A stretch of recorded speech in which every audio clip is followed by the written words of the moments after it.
Warm greetings from the High 10. It is Everyday Shenanigans on this Thursday, July 23rd, 2020.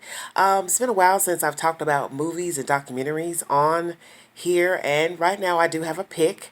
It was a movie I watched in the wee hours this morning. It is Fatal Affair, and it is running on Netflix.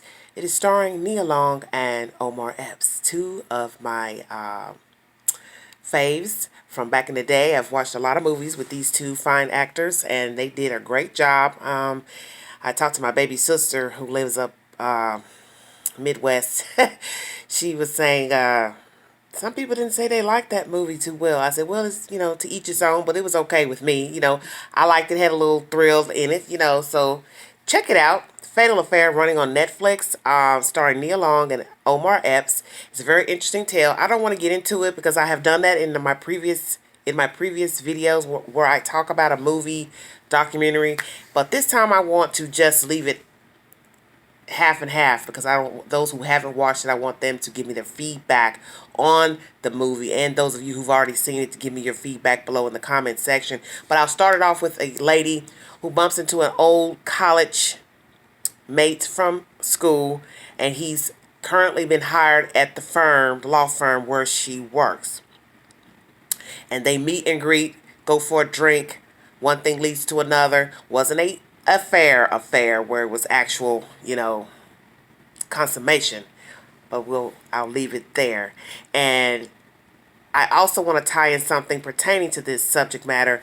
It's not the exact same type of situation, but it is dealing with infidelity. And it's something that's been on my mind, and I was kind of leery, should I talk about this issue? Because you have to be very careful things you talk about, because people get a little, start getting a little jiggy and be thinking, who's she talking about? Was she talking about Pookie, Ray, or doesn't matter. It's a situation. And it goes something like this. For most of us who know or believe in the Bible, let's say, know of the scripture, that it is wrong to bed another party that is married. You are not to bed a woman who is married, nor are you to bed a man who is married. It is a sin, and that is in the Bible. Coveting is what it is. Now, some of you may agree, some of you may not.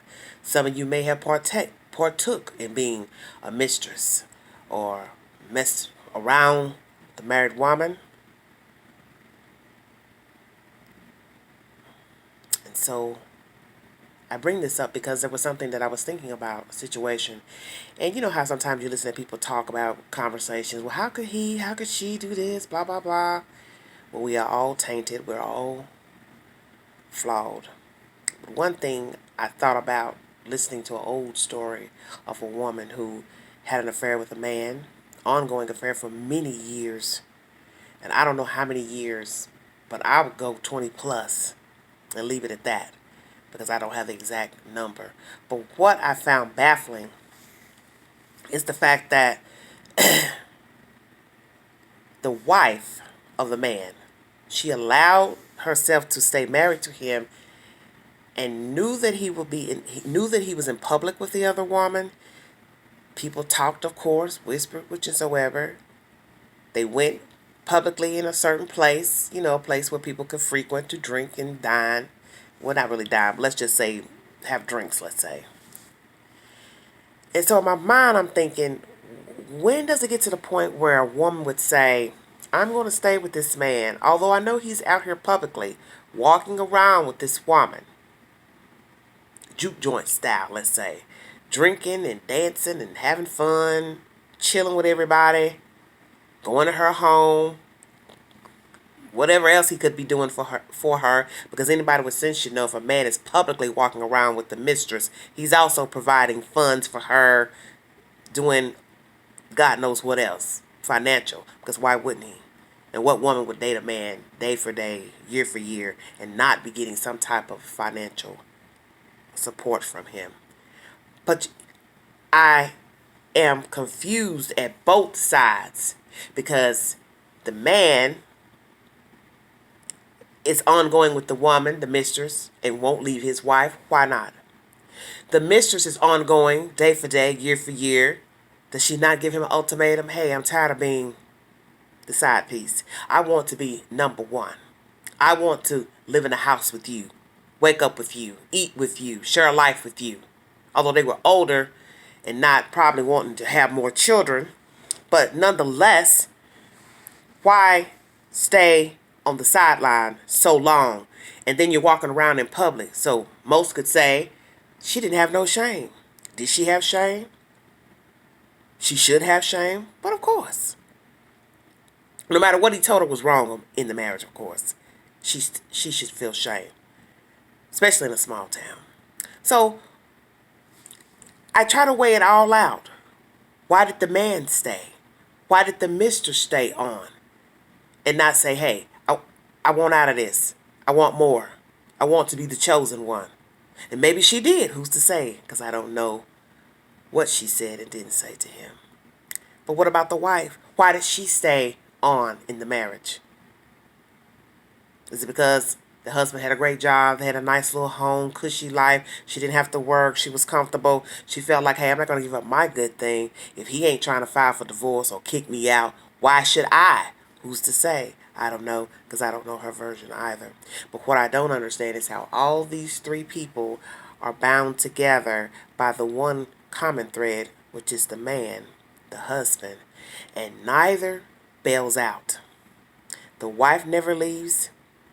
The husband never leaves the mistress, nor the wife, and the mistress never leaves the boyfriend/husband. And why is that? How can you walk around day for day being with someone who will not choose you? Because at some point, there had to have been a conversation between all three parties, not together, but you understand what I'm saying. Someone had to say to someone, hey, I don't like the way you're treating me. Hey, I'm the wife. What about me over here? How can you walk around with this woman in public and sit out and drink with her and do things with her and go places with her as if I don't exist, as if I am nobody? You have no respect for me, no love for me. Obviously, you don't love me, or you wouldn't be out publicly sleeping around as if she is your wife. Hello? Same thing for the mistress. Hey, I want to be number one. Or was she content with being number two? And one could say, yes, she had to be content, Angela, because she did it so many years. Not 1 week, 5 months, 5 years. You're talking about possibly 25, 30 years or more. And that's when you realize, damn, this is crazy. Everybody was content being the other party, being the other one. And you have to ask yourself, at what point do you bail out and say, I'm better than this? I deserve to be happy. I deserve to be respected. I deserve to be valued, to be honored. You know, there's always the old saying that men will be men. They'll do whatever. It doesn't matter. They don't care.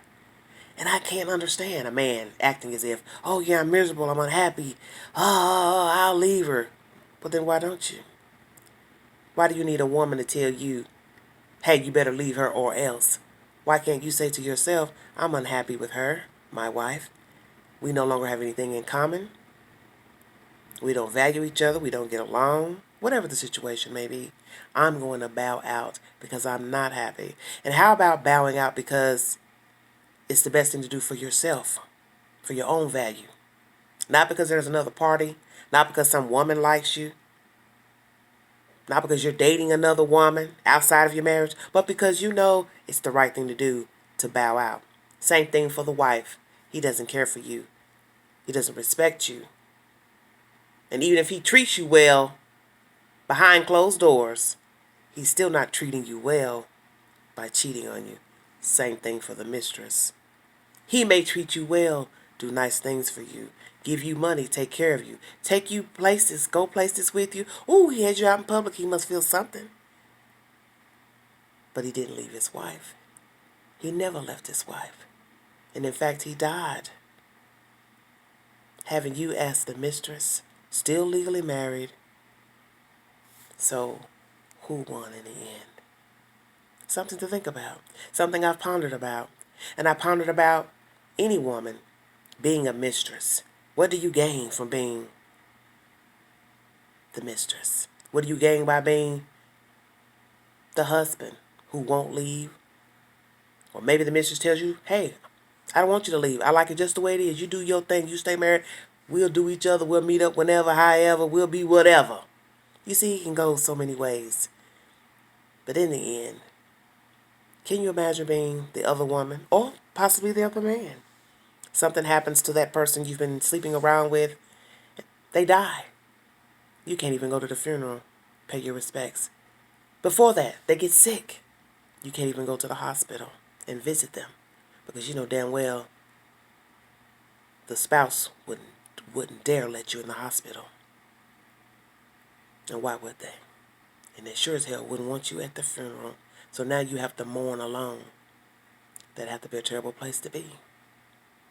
Just like mourning alone and you're alive and they're alive, but they won't choose you. And you know they won't choose you.